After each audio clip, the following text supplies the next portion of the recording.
ফরিদপুরের ঘটনায় তদন্ত কমিটির মাধ্যমে জানা গেছে মন্দিরে আগুন দেয় নাই দুই ভাইয়ের এক ভাইও, ঠিক আছে।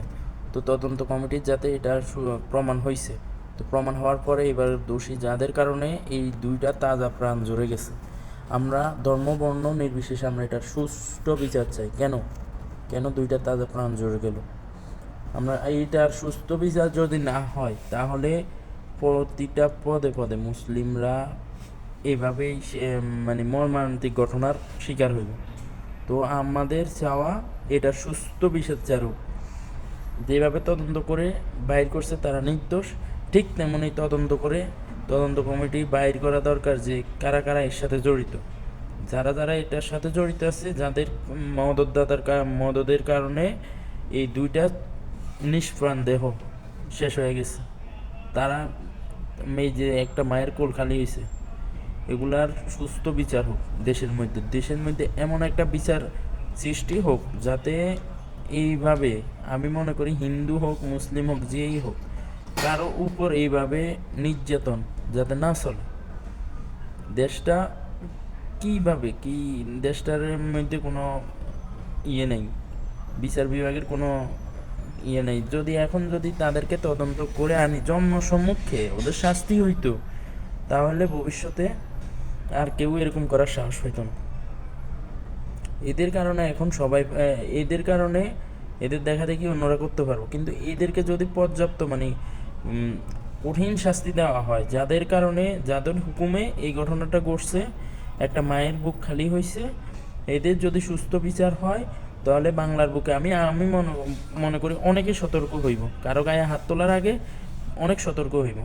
দেশে একটা নিয়ম চালু হোক যে কেউ কারো গায়ে প্রথমে যে হাত দিব তার তার দোষ দোষ মানে দোষটা তার কারণে দেওয়া হোক।